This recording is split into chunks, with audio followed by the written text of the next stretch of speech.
పరిశుద్ధ గ్రంథంలో ఒక వాక్య భాగాన్ని మనం చూస్తూ వచ్చినప్పుడు, దేవుని వాక్యంలో రాజుగు యొక్క బెల్షస్సర్ కాలంలో మరి 3వ సంవత్సరమున దానియేలునకు మొదట కలిగిన దర్శనం. కనుక దానియేలుకి చాలా దర్శనాలు కలుగుతూ వచ్చినాయి. వాటన్నిటిలో ఇదొక దర్శనం. ఆ దర్శనంలో ఏం చూస్తున్నాడంటే, నేను ఎలామను ప్రదేశ సంబంధముకు శోషణ పట్టణంలో ఉండగా ఒక దర్శనాన్ని తను చూడగలుగుతూ వచ్చాడు. ఎక్కడున్నాడంటే ఎలాం అనేటువంటి శోషణ పట్టణ ప్రదేశంలో ఉన్నాడు. అక్కడ ఈ దర్శనాన్ని పొందుకున్నాడు. ఈ దర్శనం పొందుకొని ఆ దర్శనంలో ఒక చక్కటి అనుభవం ఏంటంటే, ఆ ఊటయేను నది ప్రక్కన ఉన్నట్లు నాకు దర్శనం కలిగను. ఎక్కడున్నాడు? ఈ ఓలాయేను నది ప్రక్కన ఉన్నాడు.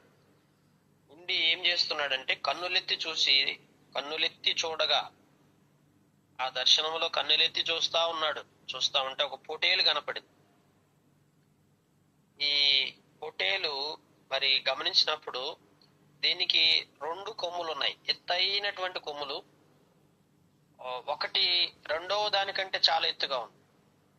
ఈ ఎత్తు కలదనేటువంటి దానికి మరి దాని తర్వాత మొలిచిందంటండి. ఇదేది మొదటి దానికంటే తర్వాత మొలిచినటువంటి ఇది రెండవది చాలా ఎత్తుగా ఉంది. దీనికి మనం గమనించినట్లయితే దాని ముందు తదుపరి భాగాల్లో మనం చూస్తూ వచ్చినప్పుడు ఈ పొటేలు అసలు ఎవరు ఏంటి అని చూస్తే మాదీల యొక్కయు పారసీకుల యొక్క రాజులను చూపిస్తాం. అంటే 2 కొమ్ములు, ఒకరు మాదీల రాజు అయితే రెండవ రాజు ఎవరంటే పారసీల యొక్క రాజు. ఈ ప్రియమైన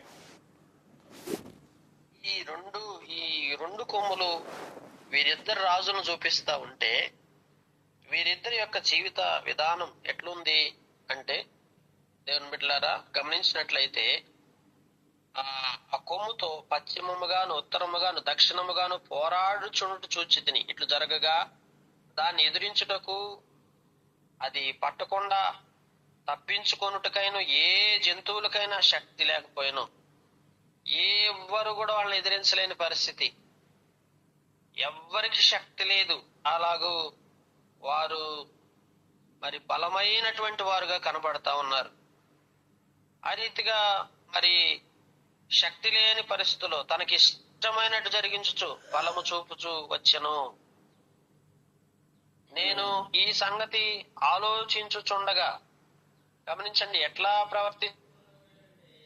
తమకి ఇష్టమైనట్టుగా ప్రవర్తిస్తా ఉన్నారు. దేవుని బిడ్డలారా, ఈరోజు మనందరి జీవితాల్లో కూడా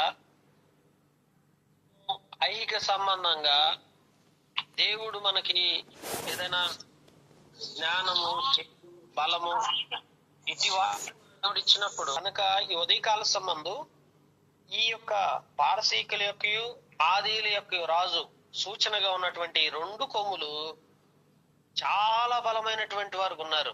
వారికి ఐహికంగా ఇచ్చిన బలాన్ని బట్టి వారు ఏం చేస్తున్నారంటే వారికి ఇష్టం వచ్చినట్లు ప్రవర్తిస్తా ఉన్నారు. ఈరోజు మానవుడికి ఉన్న బలహీనత ఇదే. మనకు దేవుడు లోకంలో బలాన్ని ఇచ్చినట్లయితే, అంటే మనకు శక్తి కలిగి బలం కలిగి జ్ఞానం ఉన్నప్పుడు అంటే దేవుణ్ణి అస్సలు ఆలోచించం.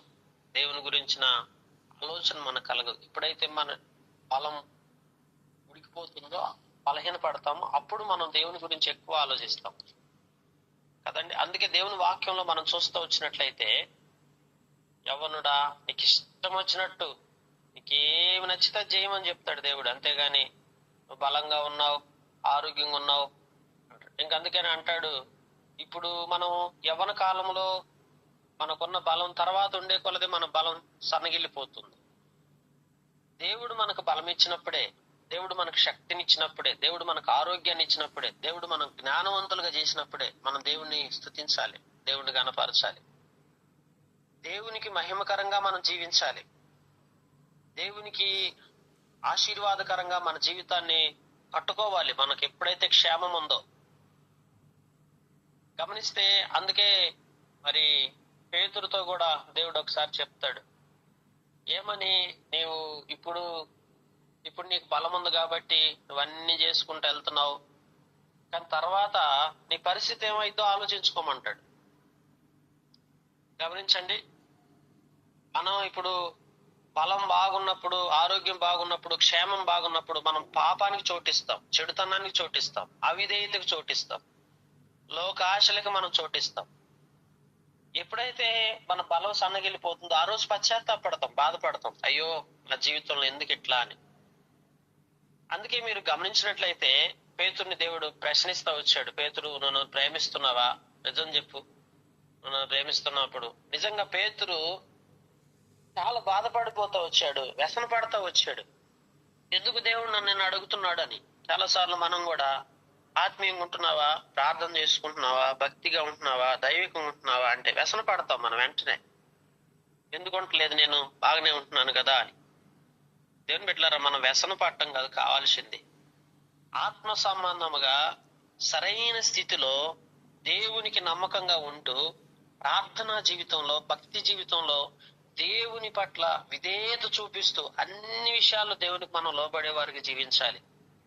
ఇక్కడ పారసీకుల యొక్కయు మాది సూచనగా ఉన్నటువంటి ఈ పొటేలుకు ఉన్నటువంటి 2 కొమ్ములు మనం చూస్తూ వచ్చినప్పుడు, 2 కొమ్ముల యొక్క పరిస్థితి ఏంటి అంటే, తమకి ఇష్టం వచ్చినట్టుగా బలం చూపుతూ వచ్చినప్పుడు అంట, అక్కడ చూడండి లోకం ఎట్లాంటిదంటే, మనమే బలవంతులు అనుకుంటే మనకంటే బలమైన వారిని ఇంకొకరిని రేపుతాడు దేవుడు. చూడండి, అందుకే ఇక్కడ ఏమవుతూ వచ్చింది తెలుసు, ఈ పొటేలుకి 2 కొమ్ములు ఉంటే ఈ మాదీలు పారసీలకు సూచనగా ఉన్న వీళ్ళని ఎవ్వరు ఎదిరించలేని పరిస్థితిలో ఉంటే ఏమవుతూ వచ్చింది తెలుసా, ఒక మేకపోతు పడమట నుండి వచ్చిందంట. కాళ్ళు నేల మోపకుండా భూమి అంతంతటా పరిగెత్తిద్దంట ఈ మేకపోతు. దాని 2 కన్నులు చూస్తే మధ్యన ఒక ప్రసిద్ధమైన కొమ్ము ఉందంటే, కాళ్ళు నేల మీదే మోపదంటండి ఇది. చూడండి, నేల మీద మోపకుండా ఆ కొమ్ము ఎలాంటిదంటే, దీని సంగతి ఆలోచిస్తే ఆ కొమ్ము పరిస్థితి ఏంటంటే, ఆ మేకపోతే ఏం చేసిందంటే పొటేలు కలుసుకొని మిక్కిలి రౌద్రము గలదై ఆ పొటేలు గెలిచి దాని 2 కొమ్ములను పగలగొట్టేసింది. ఎవరిని చూపిస్తుందంటే గ్రేకీలను చూపిస్తుంది, గ్రేకీలు యొక్క రాజు. ఇప్పుడు మనం మాదీలు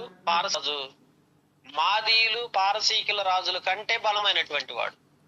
అందువల్ల ఏం చేస్తూ వచ్చాడంటే, ఈ గ్రేకీల రాజు వచ్చేసి మాదీలు పారసీకుల రాజులు ఇద్దరిని కూడా అణిచివేసి వారి బలం అంటే, వాస్తవికంగా ఈ లోక సంబంధమైనటువంటి మనకి దేవుడు ఈ లోకంలో మనకిచ్చే బలం ఎలాంటిదంటే, మనమే బలవంతులు అనుకుంటాం, కానీ మనకంటే బలమైన వారు ఎంతో మంది ఉంటారు. ఇప్పుడు చూడండి, మాదీలు పారసీకులు వీళ్ళు ఏమనుకున్నారు, మేము చాలా బలమైన వారు అనుకున్నారు. కానీ తీరా చూస్తే ఇప్పుడు మేకపోతు వచ్చినాక గ్రేకీలు వచ్చిన తర్వాత ఈ గ్రేకీలు రాజు యొక్క కొమ్ము ఈ 2 కొమ్ముల కంటే అత్యధికమైన బలము గలదుగా ఉంది. ఆ రీతిగా మరి ఈ యొక్క ఇద్దరు రాజులు కూడా హతమార్చబడుతూ వచ్చారు. గమనిస్తే ప్రియులారా, ఉదయకాల సంబంధు అయితే ఇక్కడ వాక్యంలో మనం చూస్తూ వచ్చినప్పుడు ఈ కొమ్ము కూడా ఒక రోజు ఎక్కడున్నాయండి నక్షత్రాలు, ఆకాశంలో ఉన్నాయి. అంత ఎత్తులో ఉన్నటువంటి ఆకాశ నక్షత్రాలు అంత గొప్ప చేసుకొని అంత స్థాయికి మేకపోతూ ఆ కొమ్ము, మొట్టమొదట ఉన్నటువంటి ఆ కొమ్ము ఎదుగుతా వచ్చింది. దేవుని బిడ్డలారా, లోకంలో ఎంత స్థిరుడైనా వట్టి ఊపిరి వలె ఉన్నాడు. లోక జ్ఞానం, లోక సంపదలు, లోకపు తెలివి, లోకంలో ఎంత సమకూర్చుకున్నా మనం వట్టి ఊపిరి వలె ఉన్నాం. ఈరోజు మనుషునికి హెచ్చింపు అనేది ఎక్కడొస్తుందంటే లోకమును బట్టే. లోకములో మనకు కలిగి ఉన్న వాటిని బట్టి మనల్ని మనం హెచ్చించుకునే అవకాశం ఉంది. అందుకనే దేవుని బిడ్డలారా, మనల్ని మనం తగ్గించుకోవాలంటే ఏం చేయాలంటే పరలోకం గురించి ఆలోచించాలి. ఎవరైతే పరలోకం గురించి ఎక్కువ ఆలోచిస్తారో వాళ్ళలో తగ్గింపు జీవితం కనిపిస్తుంది. నిత్యత్వం కొరకు సిద్ధపడేవారు తమను తాము ఎప్పుడు తగ్గించుకొని ఉంటారు. ఆ నిత్య రాజ్యము కొరకు వెంపర్లాడి ఆశపడి ఆ నిత్యరాజ్యంలో నేను ఉండాలి అని ఆశపడేవారు నిత్యత్వంలో ఉండటానికి అవసరమైన వాటన్నిటిని సంపాదించుకుంటారు. వాటన్నిటి కొరకు ఆశపడతారు, వాటి కొరకు తృష్ణతో జ్ఞానంతో వెతుకుతారు వాటిని. అవి కావాలయ్యా, మాకు ఆత్మీయత కావాలి దేవా, మేము అన్ని విషయాల్లో ఫలించాలయ్యా అని దేవుని పాదాల చెంతకొచ్చి దీన మనస్సు కలిగి తగ్గింపు కలిగి దేవుని దగ్గర వెతకటం ప్రారంభిస్తారు. లోకంలో మీరు గమనించండి, ఈరోజు మనము ఏ మాత్రం, అందుకే పౌలు గారు చెప్తాడు, నన్ను అటు తక్కువ చేయమాకయ్య అటు ఎక్కువ చేయమాకయ్య అంటాడు. ఎందుకంటే ఉన్నతంగా వస్తే ఏమవుతుందంటే గర్వం వచ్చేస్తుంది. పౌలుకి ఆ పరిణతి వచ్చింది, ఆలోచన వచ్చింది. ఎందుకంటే ఒక గొప్ప దైవజనుడు కదా, ఆలోచిస్తున్నాడు ఏమని, లోకంలో నేను ఖచ్చితంగా కానీ ఎకనామికల్లీ ఈ లోక సంబంధమైన అన్ని కూడా నేను బలమైన వాడిగా తయారైనంటే ఖచ్చితంగా నేను బలహీనైపోతాను అని గ్రహించిన పౌలు అంటున్నాడు, అది వద్దు నాకు అని చెప్పి దేవుని సన్నిధిలో ప్రార్థించాడు. ఒకవేళ ఇటు దారిద్ర్యాన్ని ఏర్పరిస్తే ఒక సమస్య ఏర్పడింది, ఏంటంటే తిండి పోషణ సరిగ్గా లేకపోవటం, ఆకలి దప్పులతో ఆ భక్తి జీవితాన్ని కొనసాగించడం నాకు ఇబ్బంది కలిగి ఎక్కడ ఆత్మీయతను కోల్పోతాను, ఎందుకు ఆత్మీయతను కోల్పోయి నష్టపోవటం ఎందుకని ఆలోచించి అని ఏం చెప్తూ వచ్చాడంటే, సరిపడా ఇవ్వు, ఎప్పుడు అలాంటి కొదవ ఏర్పడే పరిస్థితి నాకు ఇవ్వద్దని పౌలు దేవుని సన్నిధిలో ప్రార్థిస్తూ వచ్చాడు. ఎందుకు అలా ప్రార్థించాడు? తన యొక్క ఆత్మీయ జీవితం ఎక్కడ దెబ్బతినకుండా, స్ట్రగుల్ అవ్వకుండా, ప్రాబ్లమ్స్ లో పడకుండా, సమస్యల్లో చిక్కోకుండా, తన వ్యక్తిగత జీవితంలో ఎక్కడ ఆత్మీయంగా బలహీనుడు అవ్వకుండా, పరిస్థితులు తన బలహీనపరుస్తాయని గుర్తెరిగిన పౌలు గారు దేవుని సన్నిధిలో అడిగాడు దేవుణ్ణి, ఉదయకాల సంబంధు లోకము నిన్ను బలహీనుని చేసేస్తుంది, మర్చిపోవద్దు. అందుకే లోకంలో ఉన్నదంతా నేత్రాశ, శరీరాశ, జీవపడమే. కనుక లోకమే మానవుని యొక్క హృదయంలో ఉన్న పాపం. కనుక లోకం మీద మనకున్న ప్రేమ మక్కువ చావనంత వరకు మనం ఆత్మీయతలోకి రాలేం. చాలా మందికి లోకంలో ఉన్న ప్రేమ చావదు. లోకం మీద ఉన్న ప్రేమ చావక ఏం చేస్తుంటారంటే ఆత్మీయతలోకి ఎదగలేరు, ఆత్మీయంగా ఫలించలేరు. ఒక వ్యక్తి ఆత్మీయంగా ఫలించాలంటే ఏం చేయాలి? లోక విషయాల్లో చచ్చిపోవాలి, అప్పుడే ఆత్మీయంగా ఫలిస్తాడు, ఆత్మీయంగా దీవెనకరంగా ఉంటాడు. కనుక మనం ఆత్మీయంగా దీవించబడాలంటే ఏం చేయాలంటే ఇహలోక సంబంధమైన ఆ యొక్క లోకము నుండి మనకు చేకూర్చబడుతున్న బలం ఏదైతే ఉందో ఆ బలాన్ని పూర్తిగా పక్కకు పెట్టేసి మనం బలహీనులమని ఎరిగి దేవుని పాదాల చెంతకు వచ్చినప్పుడు దేవుడు మనల్ని బ్లెస్ చేయటం ప్రారంభిస్తాడు, ఆశీర్వదిస్తాడు. ఉదయకాల సంబంధం, అయ్యా నాకు ఈ లోక బలం వద్దు నాయన, ఈ లోక జ్ఞానం, లోక తెలివి, లోక సంపదలు నాకు వద్దని చెప్పి నువ్వు సంపూర్ణంగా దాని విషయమై చచ్చిపోయి నిత్య రాజ్యం కొరకు నువ్వు సిద్ధపాటులోకి వచ్చినప్పుడు దేవుడు నిన్ను హెచ్చించడం ప్రారంభిస్తాడు.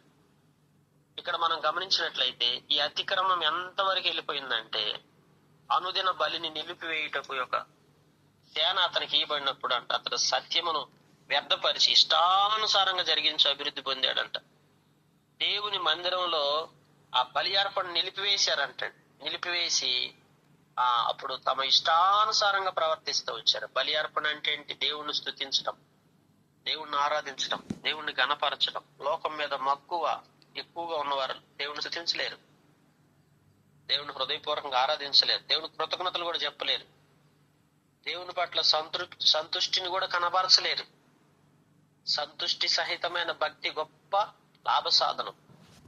నీ హృదయం ఎప్పుడైతే సంతృప్తిగా దేవుని ఎదురు నువ్వు కనిపిస్తావో దేవుడు నిన్ను బట్టి సంతోషిస్తాడు అంటాడు.